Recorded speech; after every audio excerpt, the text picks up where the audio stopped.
You may ask yourself how it's possible that this series transforms from this. Like, look at this view, guys. I just flew here with the drone. To this. Well, the simple and straightforward answer is I panicked. But first, let's go back to the end of the day. And while I'll tell you this story, I'm also showing you how I wash my bike. So yeah, you get two for the price of one. You get two stories, the miserable end of the Alps journey and my bike washing routine. If you have any tips or suggestions about a better way to wash the bike, feel free to share. I'm not going to talk about how I wash it, I'm just going to give you some visuals and some text for tips that I found important.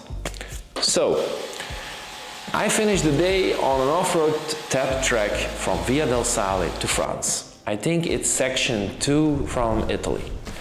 Let me tell you one thing.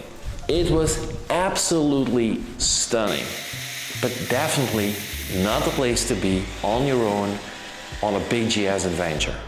Like, riding downhill from this mountain was nerve-wracking.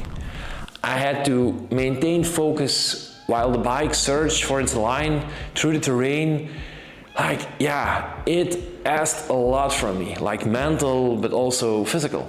I think I saw 3 people on enduros going uphill, otherwise the trail was completely deserted. I felt such a relief when I just spotted some people in jeeps on the same track. They let me pass, and yeah, I asked to exchange phone numbers. It felt some kind of way, it felt more secure for me. So I let them know when I got down to the bottom of the mountain, so they know that I'm safe, and that way I had like a little backup. Is it really a backup? I don't know. I think it's more like mentally that you're like, okay, I'm safe because people will be looking for me when I don't get to the bottom. But yeah, for the next trip, I'm definitely going to watch for something like a Garmin InReach, because doing what I did, it felt a little bit unsafe. Yeah, I have to be honest with that. When I finally arrived in France, like around 4 p.m, I started searching the web for some nice camping spots. I found one 50 kilometers further into France with a large swimming pool.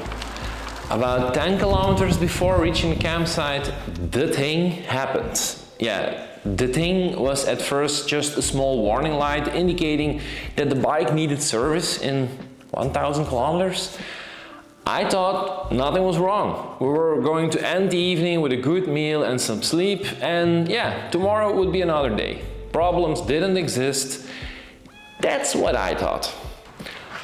The idea behind the adventure was to start riding without planning. Anything beforehand, like anything. And I stayed true to this approach, like simply searching for a place to sleep or eat as needed. Living this unplanned life led me to discover fantastic places and meet like wonderful people along the way. So the first reaction to the thing was to start calling BMW dealers in France, like hoping somebody would help me out. So that was the first thing tomorrow morning.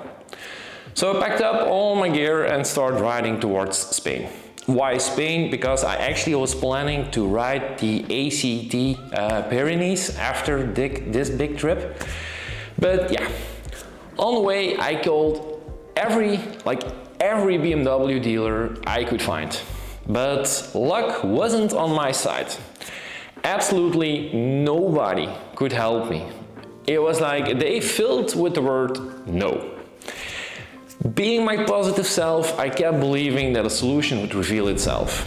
But the moment I arrived in Spain, to put it in proper English words, shit hits the fan.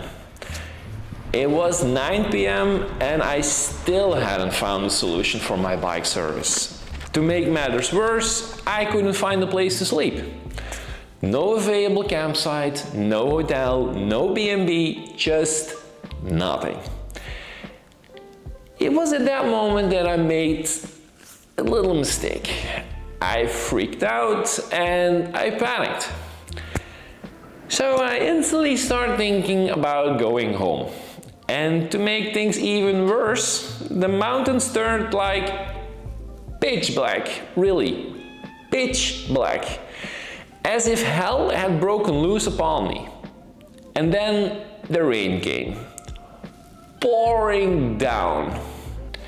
It came down so hard that I had no choice but to take shelter in like a small bus station.